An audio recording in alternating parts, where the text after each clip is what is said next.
This is a CBS2 News update. I'm Mary Calvi. We begin with a fatal fire in Crown Heights, Brooklyn. At least one person dead.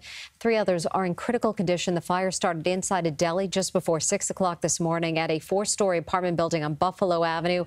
You can see the heavy smoke pouring out of the windows. No word on what started the fire. And happening now, sentencing for 2 men in connection to an explosion at a marijuana grow house that killed an FDNY chief.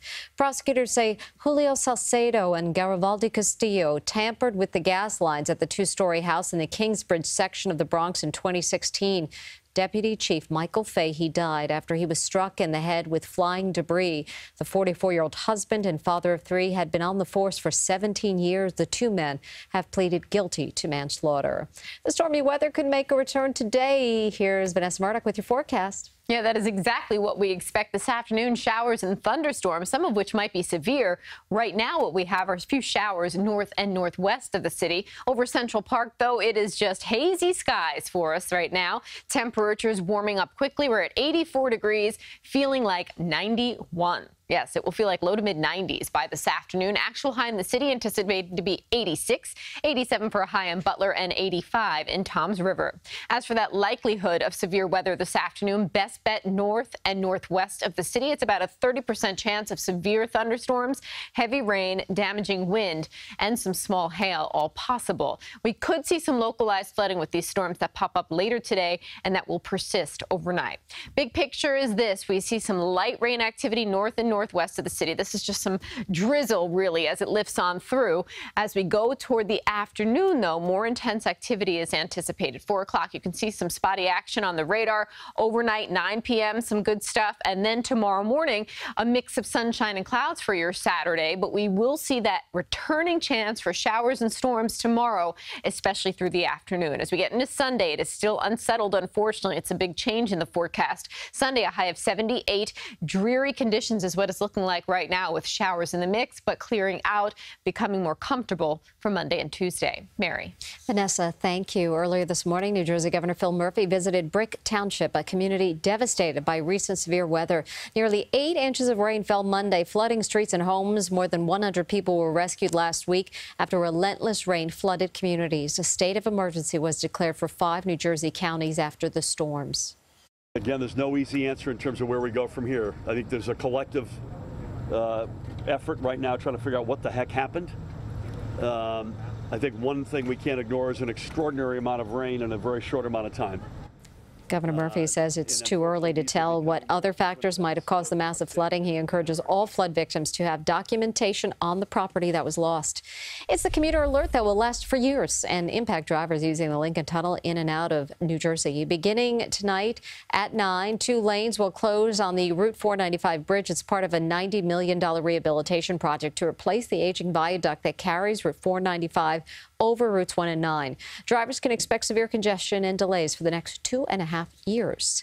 At least 28 people were sickened when carbon dioxide allegedly started leaking from a soda fountain tank at the Iridium Jazz Club in Midtown. It happened last night just before 10:15. The basement club is on Broadway at 51st Street. Multiple ambulances showed up to treat people on the scene with oxygen. No one was taken to the hospital. The FBI is investigating art stolen from a Staten Island artist that's worth up to $700,000. Investigators say more than 30 pieces were stolen from artist Gregory Perillo in July of 1983. That includes sculptures and painted pictures featuring Southwestern pieces. 3 pieces have been found over the years, 1 in a dumpster, 2 at a Manhattan art gallery. Now the FBI is asking for any information related to the rest of the missing art. Police are looking for a taxi passenger who got into a violent altercation with her driver. It happened in Flushing, Queens earlier this month. The passenger is on the left side of your screen. The driver says when the ride ended, the woman paid cash and then claimed she had not been given the proper change. The driver says she became belligerent, refused to leave the taxi, and bit his arm when he tried to pull her out.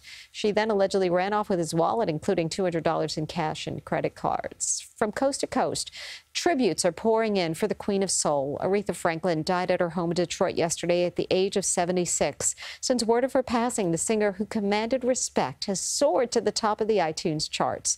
CBS News' Janelle Burrell is outside the Apollo Theater in Harlem. Over troubled water. Fans singing a chorus of tribute outside of the Apollo Theater, where Aretha Franklin performed so many times over her career, mourning the tremendous loss. When I heard it, I just broke down in tears. But also celebrating her incredible life. Aretha was very much a part of my life growing up. You know, not just her R&B music, but also her gospel beginnings. Her 1960s hits earned her the most fame. Her career spanned more than 50 years of soul, R&B, and rock, but she always drew from her core her beginning in the church. Aretha Louise Franklin was born in Memphis in 1942.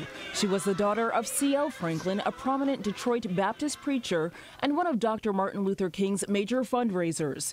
He first had her sing in front of a huge congregation when she was a shy 9-year-old. They would have me stand on a little chair. Franklin taught herself the piano. By 13, she gave birth to a son, and by 15, she recorded her first gospel album and had another son. Franklin's grandmother raised the boys, and the young mother pursued her singing career. You better sing about what's trying to do to me. She went on to have 2 more sons, and her career thrived. She made more than 50 albums, winning 18 Grammy Awards, and became the first woman inducted into the Rock and Roll Hall of Fame. She sang for presidents and dignitaries, including President Obama at his 2009 inauguration. I come treated of thee. Her biggest hit was not actually her own. Respect was written by Otis Redding, and then Franklin recorded it with help from her sister. We came up with the cliche, "Sock it to me." She became world famous. Her impact far-reaching in music and culture, a lasting legacy fans will never forget. Aretha Franklin last publicly performed during a benefit concert hosted by Elton John back in last November. She died yesterday at her home in Detroit after a long battle with pancreatic cancer. Outside of the Apollo Theater in Harlem, Janelle Burrell, CBS2 News. Fans of the diva paid tribute with an unofficial renaming of the Franklin Street subway station in Tribeca. Someone painted Aretha on the Franklin Street station sign. No word if the paint will be removed. And we have much more on Aretha Franklin's life, including celebrity tributes and a slideshow of photos through the years. You can find all of that on CBSNewYork.com. Well, you now have to be at least 18 years old to use a tanning booth under a new law in New York. Governor Cuomo signed the measure into law yesterday. He says the rule will help save lives by limiting teens' exposure to the dangers of indoor tanning, which can increase the risk of skin cancer. A dream come true for students at NYU Medical School. Tuition is now free for all current and future students. As the Dean of Admissions tells CBS2's Ali Bauman, this may benefit patients as much as students. Watch as 100 incoming freshmen at NYU Medical School find out all 4 years of their tuition is completely paid off. Joshua Jang was among the crowd Thursday. I'm very excited. NYU is paying all current and future medical students tuition, roughly $55,000 per person per year, minus room and board. These next couple of years were going to look very difficult for my parents. People shouldn't graduate medical school with the equivalent of a mortgage. NYU Langone says 75% of doctors graduate in debt at an average of $200,000. That level of debt is impacting the physician workforce. The dean says student debt often dictates the specialty aspiring doctors decide to pursue, which can draw talent away from lower paying fields like primary care and research. I do have a very big interest in doing medical research. That career path just looks a lot more feasible now. The school has raised most of the $600 million endowment needed to cover all students' tuition indefinitely. From Kips Bay, Ali Bauman, CBS2 News. Scarlett Johansson is red hot right now and making plenty of green. The Hollywood stunner is the world's highest paid actress. Forbes magazine estimates the Avengers: Infinity War star made $40.5 million between last June and this June. She's way ahead of runner-up Angelina Jolie, who made $28 million. Jennifer Aniston placed third. Amazon may be trying to buy a chain of movie theaters. There are reports the company is in the running to acquire the Landmark theater chain, though other companies are also bidding. Landmark has locations here in New York and other major cities with a focus on independent cinema. Amazon is already in the business, producing films that show in theaters and online.